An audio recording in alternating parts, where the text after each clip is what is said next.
কিছু জ্ঞানীগুণী দেশের উন্নয়নে প্রতিবন্ধকতা, এরা তৃণমূলে ক্ষমতাও চায় না, মন্তব্য প্রধানমন্ত্রী শেখ হাসিনার। আদালতে লোহার খাঁচার কাঠগড়ায় দাঁড় করানোয় ক্ষুব্ধ নোবেলজয়ী ডক্টর ইউনুস বললেন, দেবদেবীর ইচ্ছায় অভিশাপ।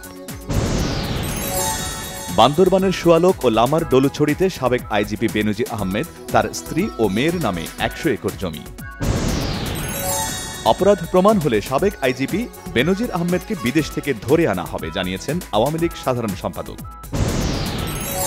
লুটেরা সরকারকে ঠেকাতে না পারলে দেশের অস্তিত্ব টিকে থাকবে না, বলেছেন বিএনপি মহাসচিব মির্জা ফখরুল ইসলাম আলমগীর।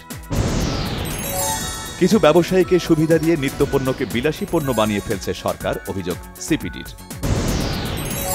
নির্বাচনী ব্যবস্থা ঢেলে সাজানোর পরামর্শ টিআইবির। চলমান প্রকট রাজনৈতিক বৈরিতা অবসানে আলোচনায় বসার তাগিদ সিইসি কাজী হাবিবুল আউয়ালের। আগামী অর্থবছর থেকে মধ্যবিত্তদের জন্য ভর্তুকি মূল্যে নিত্যপণ্য বিক্রির কার্যক্রম শুরু হবে, জানিয়েছেন বাণিজ্য প্রতিমন্ত্রী আহসানুল ইসলাম। জাপা চেয়ারম্যান জিএম কাদের বলেছেন, দেশে এখন অন্যায় অবিচার ভিত্তিক সমাজ ব্যবস্থা গড়ে উঠেছে। বাংলাদেশি টিকা প্যান্ট স্থাপনে এশীয় উন্নয়ন ব্যাংকের অর্থায়নে কারিগরি সহযোগিতা দেবে যুক্তরাজ্য ও বিশ্ব স্বাস্থ্য সংস্থা, জানালেন স্বাস্থ্যমন্ত্রী ডাক্তার সামন্তলাল সেন। ছাড়পত্র পেয়েও ১৭,০০০-এর মতো কর্মীর মালয়েশিয়া যেতে না পারার কারণ বের করতে মন্ত্রণালয়ের ৬ সদস্যের কমিটি গঠন। চট্টগ্রামে ইসলামী ব্যাংক থেকে গ্রাহকের ১৫০ ভরি স্বর্ণ উধাওয়ের ঘটনায় মামলার প্রস্তুতি নিচ্ছেন গ্রাহক। ইউপিডিএফের ২ গ্রুপের মধ্যে সংঘর্ষে ফটিকছড়িতে একজন নিহত হয়েছে। পবিত্র ঈদুল আজহা উপলক্ষে শুরু হয়েছে ট্রেনের অগ্রিম টিকিট বিক্রি। ১২ জুনের টিকিট ছাড়া হয়েছে আজ।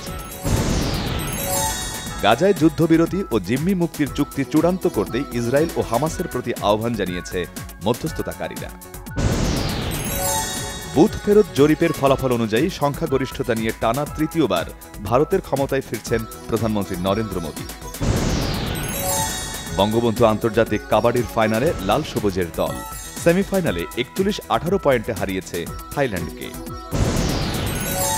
ইনজুরি আক্রান্ত পেসার শরীফুলের হাতে ৬টি সেলাই।